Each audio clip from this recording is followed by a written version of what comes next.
Okay, అందరికీ నమస్కారం.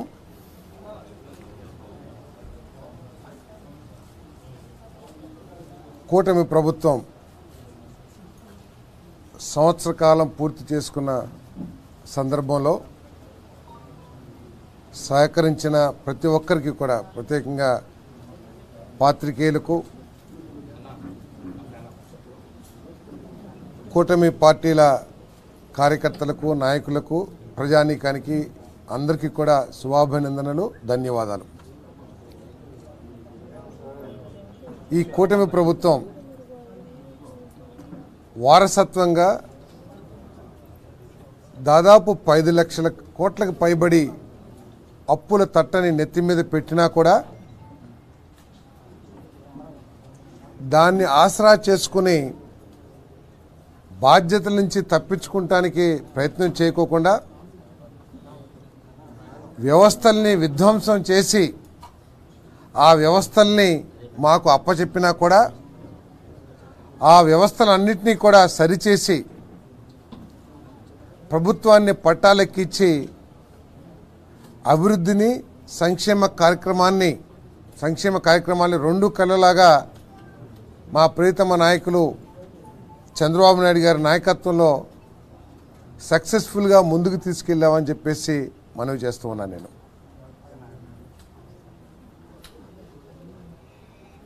ఈ సంవత్సర కాలంలో సూపర్ 6 ఏదైతే మేము హామీ ఇచ్చామో వాటిని దాదాపు 80% వరకు పూర్తి చేయగలిగామని చెప్పేసి ఈ సందర్భంగా మనవి చేస్తున్నానని చెప్పేసి తెలియజేస్తా ఉన్నాను. మరి ప్రత్యేకంగా నిన్నటి రోజున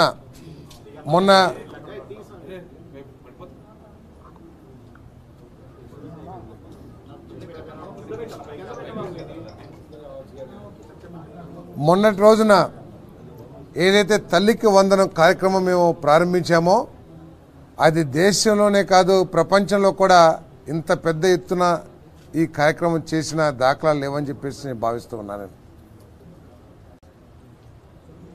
ఎంతమంది పిల్లలు చదువుకుంటే అంతమంది పిల్లలకి తల్లికి వందనం ద్వారా ఆర్థిక సహాయం చేస్తామని చెప్పేసి ఏదైతే చెప్పామో దాన్ని తూచా తప్పుకోకుండా అందరికీ తల్లికి వందనం అమౌంట్ వేయటం జరిగిందని చెప్పేసి కూడా మనం చేస్తాను.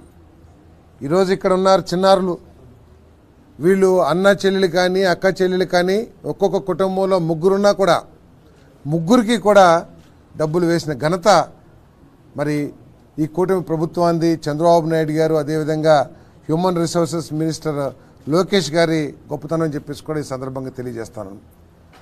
గతంలో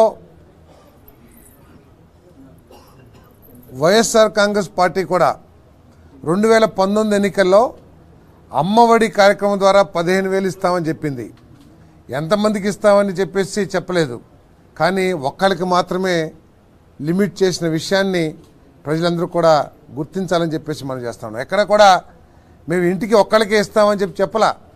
స్కూల్కి వెళ్ళే పిల్లలందరికీ కూడా పిల్లలకి మేము అమ్మఒడి ఇస్తామని చెప్పేసి ఆఖరికి ఒక్కరికే ఇచ్చిన పరిస్థితి వైఎస్ఆర్ ప్రభుత్వాన్ని. అయితే ఈరోజు ఎంతమంది పిల్లలు చదువుకుంటే అంతమంది పిల్లలకి ఇచ్చే కార్యక్రమం మేము చేస్తున్నామని చెప్పేసి కూడా ఈ సందర్భంగా తెలియజేస్తా ఉన్నాను. 8,745 కోట్ల రూపాయలని 67,48,124 మందికి అందిస్తున్నామని చెప్పేసి మనం చేస్తాము. ఇంత మంచి కార్యక్రమాన్ని, అంటే ఎంత బాధ్యతారహిత్యమైన ప్రతిపక్షమో ఆ ప్రతిపక్షం యొక్క బాధ్యత గురించి మనం మాట్లాడుకోక్కర్లా. ఎందుకంటే సమస్యల్ని ప్రస్తావించడానికి అసెంబ్లీకి కూడా రాని ప్రతిపక్షం ఈ దేశంలో ఏదైనా ఉందంటే వైఎస్ఆర్ కాంగ్రెస్ పార్టీ అని చెప్పేసి మనం చేస్తా ఉన్నాను.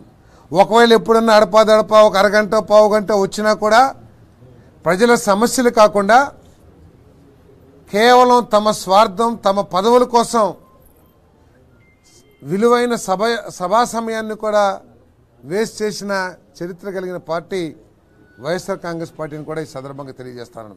ఎంత దారుణంగా మాట్లాడుతున్నారంటే 2,000 రూపాయలు లోకేష్ గారి అకౌంట్లోకి వెళ్ళినాయి అని చెప్పేసి చెప్తున్న వైఎస్ఆర్ కాంగ్రెస్ పార్టీ తమ మాటల మీద తాము నిలబడాలని చెప్పేసి ఛాలెంజ్ చేస్తా ఉన్నా నేను.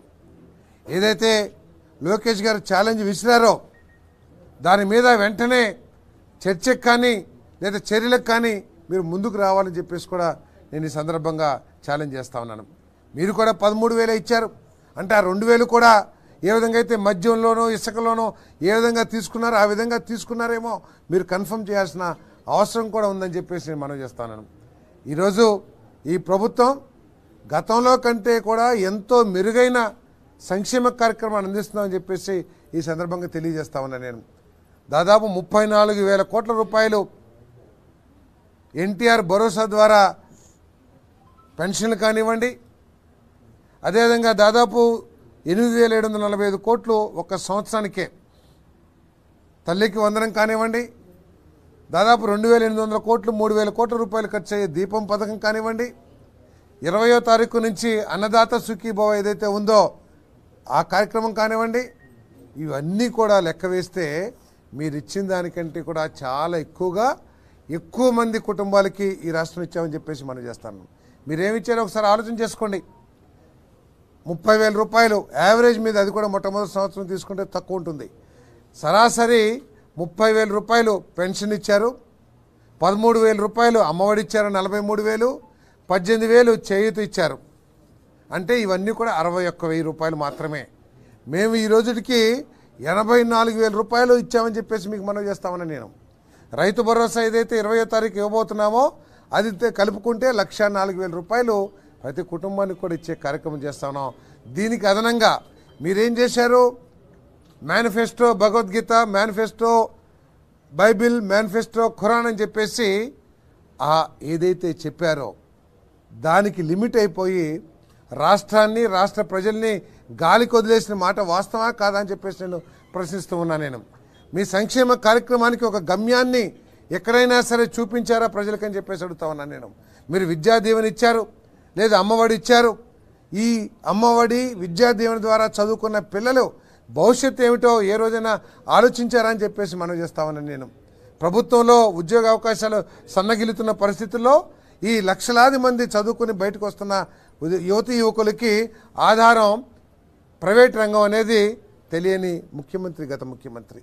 ఈ రాష్ట్రంలో ఎక్కడైనా పెట్టుబడులు వచ్చినాయా? గత ప్రభుత్వంలో ఉన్న పెట్టుబడిదారులే రాష్ట్రం నుంచి పారిపోయారు. అశోక్ లేలాండ్ కానివ్వండి, హెచ్ఎస్బిసి కానివ్వండి, లేదా అమర్రాజా కానివ్వండి, ఇంకా అనేక కంపెనీలు మహాప్రభో మేము ఈ రాష్ట్రంలో పనిచేయలేమని చెప్పేసి పారిపోయిన పరిస్థితుల నుంచి ఈరోజు ఇప్పటికే 7 లక్షల కోట్ల రూపాయలు, 6.5 లక్షల నుంచి 7 లక్షల కోట్ల రూపాయలు పెట్టుబడులు తీసుకొచ్చి వాటి ద్వారా పనులు కూడా ప్రారంభించి 2 సంవత్సరాల్లో 4 లక్షల మందికి ఉద్యోగ అవకాశాలు కల్పించే కార్యక్రమాల్ని ఈ ప్రభుత్వం చేసింది. అంటే మేము చేసే సంక్షేమ కార్యక్రమాలకు కూడా ఒక గమ్యాన్ని చూపిస్తా ఉన్నాం. మా ప్రభుత్వంలో తల్లికి వందనం ద్వారా కానివ్వండి, ఫీజు రింబర్స్మెంట్ ద్వారా కానివ్వండి, చదువుకునే పిల్లలకి భవిష్యత్తు ఏర్పాటు చేస్తానికి మేము అమ్మఒడి ఇచ్చాం. ఈ పిల్లలందరికీ కూడా వీళ్ళకి రేపు గ్రాడ్యుయేషన్ కూడా చేస్తారు. ఈ తల్లిదండ్రులు కష్టపడి పచ్చడన్నం తినక ఈ పిల్లల్ని ప్రభుత్వం ఇచ్చే సహకారంతో అదనంగా చదివిస్తారు. చదివించిన తర్వాత డిగ్రీ చదివి బయటకు వచ్చిన తర్వాత ఆ తల్లిదండ్రులు వీళ్ళకైనా ఉద్యోగ అవకాశాలు కల్పించే అవకాశాన్ని శక్తి వాళ్ళకు ఉంటుందేమో ఓసారి ఆలోచించేయండి. చేయాల్సిన బాధ్యత ప్రభుత్వానిది. గత ప్రభుత్వం ఏం చేసింది? ఎక్కడన్నా పెట్టుబడులు తీసుకొచ్చి ఉద్యోగ అవకాశాలు కల్పించడానికి ప్రయత్నం చేసినట్టు మీరందరూ కూడా ఎక్కడన్నా ఒక దాఖలా ఇవ్వగలరా అని చెప్పేసి అడుగుతా ఉన్నాను నేను. ఈరోజు అట్లా కాకుండా ఈ పిల్లలు చక్కగా చదువుకుని గ్రాడ్యుయేషన్ పూర్తయ్యేటప్పటికీ వీళ్ళందరికీ కూడా ఉపాధి అవకాశాలు తీసుకురావాలని చెప్పేసి ఆలోచిస్తున్నాం. అంతేకాదు వీళ్ళకి చదివిచ్చేసి మేము మా బాధ్యత అయిపోయింది, మేము తల్లికి వందనం వేసేసాం, ఫీజు రింబర్స్మెంట్ ఇచ్చేసామని చెప్పేసి చేతులు దులుపుకునే ప్రయత్నం చేస్తలా. మీరు ఏ విధంగా అయితే బటన్ నొక్కేసి 4 గోడల మధ్యలో కూర్చున్నారో మేము ఆ విధంగా సిద్ధంగా లేం. ఈ పిల్లలకి కరికులంతో పాటు స్కిల్స్ నేర్పిస్తానికి కూడా మేము పెద్ద ఎత్తున కృషి చేస్తా ఉన్నాం. స్కిల్ సెన్సస్ తీసుకుని ఏ కుటుంబానికి ఎటువంటి నైపుణ్యాలు ఉన్నాయని ఆధారం చేసుకుని వారిని వ్యాపారవేత్తలుగా మార్చడానికి కానివ్వండి, ఈ 5 సంవత్సరాల్లో 20 లక్షల ఉద్యోగాలు కల్పించి ఈ చిన్నారులందరికీ కూడా భవిష్యత్తు మీద మరి ఒక భవిష్యత్తు కోసం పునాది వేస్తున్నామని చెప్పేసి కూడా నేను మనవి చేస్తా ఉన్నాను. మేమందరం కూడా మరి లోకేష్ గారు 6 పాలసీస్ ద్వారా ఈ రాష్ట్రాన్ని ఏ విధంగా ముందుకు తీసుకెళ్లాలని కూటమి ప్రభుత్వానికి సూచనలు చేయటం, దాంట్లో ముఖ్యంగా స్త్రీ శక్తి అని చెప్పేసి స్త్రీలకి అత్యంత ప్రాధాన్యతమైన స్థానం కల్పించడం మనందరం కూడా చూసాం మహానాడులో. స్త్రీలకి అందరికీ కూడా సమాన హక్కు ఉండాలి. ఆస్తిలో ఏ విధంగా అయితే హక్కు కల్పించిందో తెలుగుదేశం ప్రభుత్వం, ఉద్యోగ అవకాశాల్లో కూడా, రాజకీయ అవకాశాల్లో కూడా వాళ్ళకి సమాన హక్కు కలగాలి. ఆర్థిక స్వాతంత్రం కూడా వాళ్ళకి ఇవ్వాలి. ఆఖరికి గృహ పనుల్లో కూడా, ఇంటి పనుల్లో కూడా మగవాళ్ళు వాళ్ళతో షేర్ చేసుకోవాలి. ఎప్పుడు కూడా గాజులు వేస్తాం, చీర పంపిస్తామని కించపరిచే విధంగా, మహిళలు కించపరిచే విధంగా మాట్లాడకూడదు అని ఒక ఆలోచనతో ముందుకెళ్తా ఉంటే ఈ ప్రభుత్వం మీరు ఏ విధంగా చేస్తున్నారో ఒకసారి ఆలోచించమని చెప్పేసి మనం చేస్తాను. మహిళల్ని ఎంత నీచంగా వాళ్ళని అవమానపరిచే విధంగా మీరు మాట్లాడుతున్నారో ఒక్కసారి ఆలోచన చేస్తే మీ మైండ్ సెట్ ఏమిటో కూడా అర్థమవుతుందని చెప్పేసి మనం చేస్తాను. ఈరోజు అంటున్నారు కేసులు పెడుతున్నారు అదని చెప్పేసి. నేను ఛాలెంజ్ చేస్తా ఉన్నా. నేను ఏ సామాన్యుడికైనా సరే, ఎవరినైనా సామాన్యులు వేధించే విధంగా ఎవరి మీదైనా కేసులు పెట్టామా మేము అని చెప్పేసి అడుగుతా ఉన్నాం. సామాన్యులు ఎక్కడ వేధించలా. కార్యకర్తలు వీళ్ళు వైసీపీ వాళ్ళు కాబట్టి మీరు చేసినట్లు ఎస్సీ ఎస్టీ కేసులు పెట్టి ఎక్కడ కూడా మేము వేధించటంలా. ఎక్కడైనా కేసులు ఇస్తే ప్రభుత్వం పెట్టిన కేసులు కాదయ్యి. ప్రభుత్వం పెట్టినా మీరు చట్టాన్ని వ్యతిరేకించి, చట్టాన్ని మోసం చేసి మీరు చేసిన పనుల మూలంగానే మీ మీద కేసులు వచ్చి మీరు చర్యలు తీసుకుంటున్నారు. ఈరోజు ఏదో ఒక చిన్న దాంట్లో సుప్రీంకోర్టు వచ్చేదానికి ఓ పత్రికలు చాలా పెద్దది వేశారు. కానీ ఇప్పటికీ ఒక్క వ్యక్తి విషయంలో సుప్రీంకోర్టు అరెస్టు కరెక్ట్ కాదని చెప్పినా మీకు సంబంధించిన వ్యక్తులు అనేక మంది సుప్రీంకోర్టు దాకా వెళ్ళేసి ఎక్కడ కూడా బెయిల్ పొందలేని పరిస్థితులు కూడా మనం చూసాం. దాని గురించి కాకుండా కేవలం ఒక వ్యక్తి గురించి ఎంత మీరు ప్రచారం చేసుకుంటున్నారో ఒకసారి ఆలోచించేయమని చెప్పేసి మనం చేస్తాను.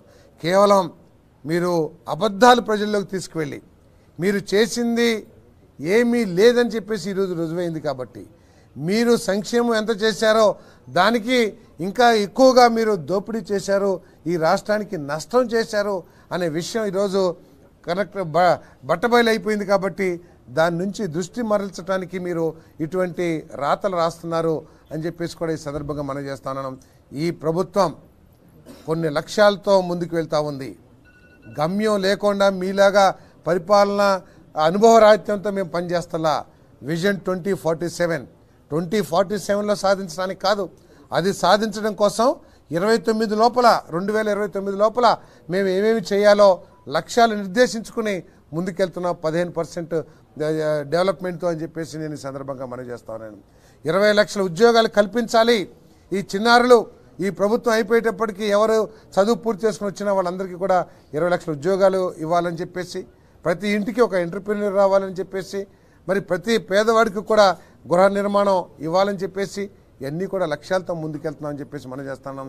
మరి ఈరోజు ఏదైతే మరి తల్లికి వందనం ద్వారా ఆర్థిక సాయం పొందారో ఆ పిల్లలందరికీ కూడా భగవంతుడు మంచి భవిష్యత్తుని ఇవ్వాలని, ఆ కుటుంబాలన్నీ కూడా అభివృద్ధి చెందాలని చెప్పేసి మనసారా కోరుకుంటూ సెలవు తీసుకుంటున్నాను. చెప్పండి.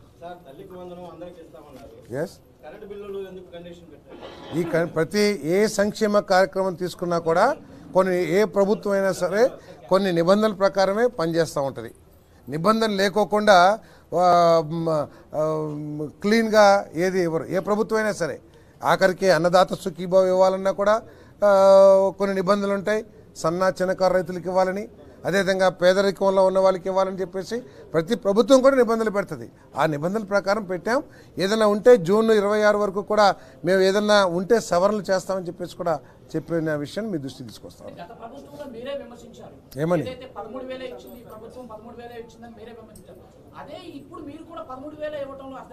సార్ 2000 రూపాయలు స్కూల్ని మీరు 2000 రూపాయలు మీరు తీసుకున్నా కూడా వసతులు ఏర్పాటు చేయలేకపోయారు.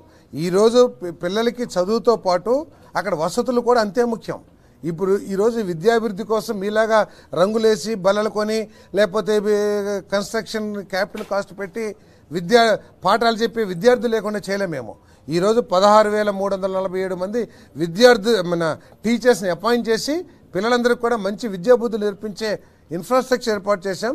దాంతోపాటు స్కూల్స్లో కూడా పిల్లల వసతుల కోసం ఏర్పాటు చేయాల్సిన బాధ్యత ప్రభుత్వం మీద ఉంది. కాబట్టి మేము ఆ 2000 రూపాయలు కలెక్టర్ దగ్గర పెట్టి వాటిని అభివృద్ధి చేస్తానికి కృషి చేస్తాము. పారిశ్రామిక రంగం అని చెప్తారు. బిజినెస్ ర్యాంకింగ్ లో వైసీపీ 3 సంవత్సరాలు ఫస్ట్ ప్లేస్ వచ్చింది. ఫస్ట్ ర్యాంక్ ఎక్కడ వచ్చింది అనేది ఈజ్ ఆఫ్ డూయింగ్ బిజినెస్ లో, కానీ పెట్టుబడులు ఏమొచ్చినాయి అనేది కదా కావాల్సింది. పెట్టుబడులు మీ అందరికీ తెలుసు, మనం ఎక్కడో వెళ్ళక్కర్లా. మల్లవల్లి అనే పారిశ్రామిక ప్రాంతం ఉంది, దాంట్లో అశోక్ లేలాండ్ అనే కంపెనీ కొన్ని వందల కోట్ల రూపాయలు పెట్టుబడి పెట్టి ప్రొడక్షన్కి సిద్ధంగా ఉండింది 2019కి.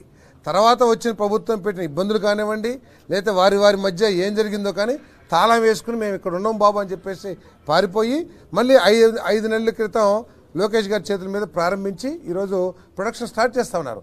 అటువంటి అమర్ రాజా మీకు తెలుసు, అమర్ రాజా కూడా ఎస్టాబ్లిష్ కంపెనీ. చాలా చిన్న తప్పులు ఉండుండొచ్చు, పారిశ్రామికవేత్తలు చిన్న తప్పులు చేస్తే ఆ తప్పులను ఆసరాగా చేసుకుని వేధించడం మొదలుపెట్టారు. కాబట్టి ఈ రాష్ట్రం నుంచి వెళ్ళిపోయి తెలంగాణలో పెట్టారు. అదేవిధంగా హెచ్ఎస్బిసి వెళ్ళిపోయింది. పెట్టుబడులు ఎక్కడ తీసుకొచ్చారు? పెట్టుబడులే లేనప్పుడు is of doing business rank సాధించడం అసలు పరీక్షలు రాయకోకుండా పరీక్షలు నిర్వహించుకోకుండా అంత బ్రహ్మాండంగా పాస్ అయిపోయారంటే అది బాగానే ఉంటుందేమో. నేను అదే అంటున్నా, పరీక్షలు నిర్వహించుకోకుండా పరీక్షలు రాయకోకుండా అందరినీ పాస్ చేస్తే 100% రిజల్ట్. సో ఆ రిజల్ట్ కావాలా, లేకపోతే మంచి విద్యాబుద్ధులు నేర్పించి పరీక్షలు నిర్వహించి దాంట్లో పాస్ అయ్యి కావాలా అనేది ఒకసారి మీ ప్రజలందరూ కూడా ఆలోచించాలి.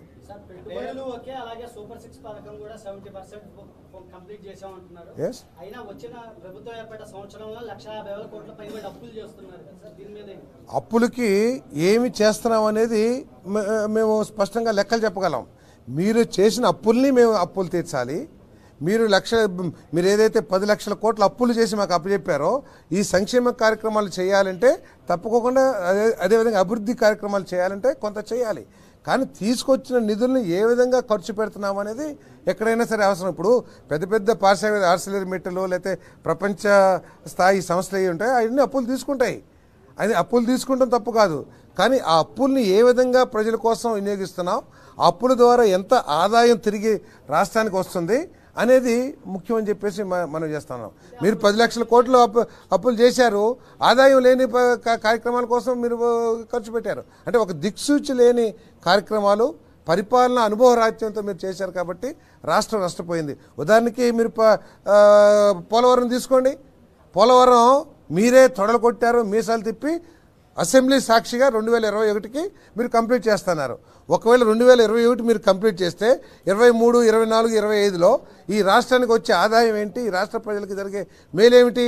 మీరు మీ విధ్వంసం మూలంగా, విధ్వంసం ఎందుకంటున్నారంటే సరే ఆ వాల్ ఏదైతే ఉందో దాన్ని డ్యామేజ్ చేసి అది పక్కన పెడదాం. 2021కి పూర్తి చేసి నీళ్ళు ఇస్తామని తొడలగొట్టిన మీరే చివరికి వచ్చేసరికి పోలవరం ఎప్పుడు పూర్తి అవుతుందో చెప్పలేమనే స్థాయికి మీరు వచ్చారంటే ఎస్, మీరు విధ్వంసం చేశారు. అక్కడ మీ ఫెయిల్యూర్ అది. అట్లా అదేవిధంగా అమరావతి ఉంది. ఏం చెప్పాం? 1,00,000 కోట్లు అమరావతికే పెట్టుబడి పెడితే రాష్ట్రం ఏమైపోతుంది, రాష్ట్ర పేద ప్రజలకు ఏం చేయాలని మీరే చెప్పారు. ఈరోజు రాష్ట్ర బడ్జెట్కి ₹1 కూడా అవసరం లేకోకుండా కేంద్ర ప్రభుత్వ సహకారంతో, అదేవిధంగా ఫైనాన్షియల్ ఇన్స్టిట్యూషన్స్తో, ఫారిన్ ఇన్స్టిట్యూషన్స్తో తీసుకొచ్చి పనులు ప్రారంభించాం. FRBM నిబంధనలకు కూడా లోబడుకోకుండా మేము తీసుకొచ్చి అమరావతి పూర్తి చేస్తున్నాం. మీరు పూర్తి చేసినట్లయితే ఏ విధంగా ఇప్పుడు తెలంగాణ ఉంది, తెలంగాణ మొత్తం ఒక ఎత్తు అయితే హైదరాబాద్ ఒక్కటే ఒక ఎత్తు. అదే అమరావతి అభివృద్ధి చెందినట్లయితే ఈ రాష్ట్రం ఏ విధంగా అభివృద్ధి చెందేది, ఇంకా ఏ విధంగా పెట్టుబడులు వచ్చి ఒకసారి ఆలోచన చేయండి. మరి ఈరోజు అంటున్నారు ప్రజలు మా ఆలోచన తిరస్కరించారు, మేము మార్చుకున్నాం మా ఆలోచనని. చేసిన తప్పుకి ఏ సమాధానం చెప్తారు? ఏ ప్రజలు మీకు చెప్పారని చెప్పేసి 3 రాజధానులు అన్నారు? మీరు ఈరోజు తప్పైంది మేము మార్చుకుంటున్నామని చెప్తున్నారు. ఇది రాజధాని మీద మా విధానం తప్పని చెప్పేసి మీరు ఏ ప్రజలు చెప్పారని చెప్పేసి 3 రాజధానులకు వెళ్ళారు? మీరే అసెంబ్లీలో ఒప్పుకుని అమరావతికి. సో ఇవన్నీ కూడా మీ విధానాల మూలంగా, అనాలోచిత పనుల మూలంగా ఈ రాష్ట్రం తీవ్రంగా నష్టపోయింది అనేది వాస్తవం అని చెప్పేసి మనం చేస్తాం. పోలవరం ప్రాజెక్టు పూర్తి కాకుండా ఇంకా బనకచర్ల ప్లస్ ఆ నీటిని తరలించడానికి 80,000 కోట్లు మళ్ళీ ప్రభుత్వం ఖర్చు పెట్టాలని చూస్తుంది. దీన్ని ఏ విధంగా చూడాలి సార్? ఏ విధంగా చూడాలంటే కాన్సెప్ట్ ఏంటి? సముద్రంలోకి వృధాగా పోతున్న నీటిని ఏ విధంగా సద్వినియోగం చేసుకుని ఈ రాష్ట్రంలో కరువు ప్రాంతాలను కూడా సస్యశ్యామలం చేయాలని ఆలోచన. ఏ ఆలోచనకైనా సరే అంకురార్పణ ఒక నిమిషంలో జరుగుతుంది. ఈరోజు జరిగితే 81,000 ప్రాజెక్టు ఈ పోలవరంతో పాటు కలిసి పనిచేయకపోవచ్చు. దానికి డిపిఆర్ తయారు చేయాలి, ఫైనాన్షియల్ క్లోజర్స్ చేయాలి, కేంద్ర ప్రభుత్వాన్ని ఒప్పించాలి, దాని మీద వచ్చేదేంటి అనేక స్టడీస్ చేయాలి. మా పోలవరం 2027కి పూర్తి చేస్తామని చెప్పేసి మేము ప్రజలకి స్పష్టమైన హామీ ఇస్తా ఉన్నాం. దాంతో పూర్తి అయిపోతుంది ఏంటి? అవదు. ఇంకా అనేక ప్రాంతాలు సాగునీరు లేక, త్రాగునీరు లేక ఇబ్బంది పడుతున్న పరిస్థితులు ఉన్నాయి. దానికోసం బనకచెర్ల 2000 టీఎంసీలు వృధాగా వెళ్ళిపోతున్నాయి. మనకు ఆఫ్టర్ ఆల్ ఒక 300-400 టీఎంసీలు ఉంటే సస్యశ్యామలం అయిపోతుంది. దాన్ని ఏ విధంగా చేయాలని ఆలోచన చేస్తున్నాం. ఆ ఆలోచన అది సక్సెస్ అయితే ఈ రాష్ట్రం సస్యశ్యామలం అయిపోతుంది. కాబట్టి అది చేయాల్సిందే. ఆలోచన జ్ఞానం ఉన్న ఏ రాజకీయ నాయకుడైనా సరే భవిష్యత్తు 10-20 సంవత్సరాల తర్వాత ఈ రాష్ట్రం ఏ విధంగా ఉండాలని ఆలోచన చేయాల్సిన బాధ్యత ఉండదని చెప్పేసి మనం చేస్తున్నాం.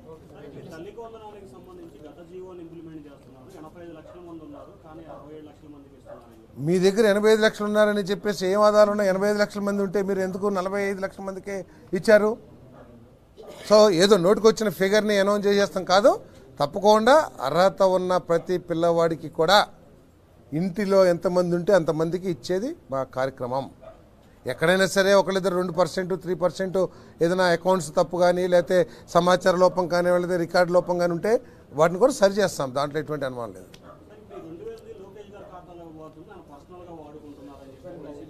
వాళ్ళకి ఒక క్రెడిబిలిటీ అనేది ఉంటే, వారి మాటలకి ఒక క్రెడిబిలిటీ అనేది ఉంటే, మేము రోజు మన ప్రెస్ మీట్లు పెట్టి బల్లలు గుద్దుతా ఏదైతే మాట్లాడుతున్నారో అవన్నీ వాస్తవాలని మీరైనా సరే మీరు నమ్ముతా ఉంటే, ఏదైతే లోకేష్ గారి అకౌంట్లోకి వెళ్ళినాయి అని చెప్పేసి మీరు చెప్తున్నారో, ఒక్క అకౌంట్నైనా సరే, ఒక్క 2000 రూపాయలైనా సరే ఇదిగో లోకేష్ అకౌంట్లో పడ్డాయి అని చెప్పేసి నిరూపించండి. లేకపోతే మీరు మన విలేకరులు తీసి విలేకరు సమాచారం ఏది పెడుతున్నారో విలేకరుల సమయాన్ని వృధా చేస్తున్నారని భావించాల్సి వస్తుంది.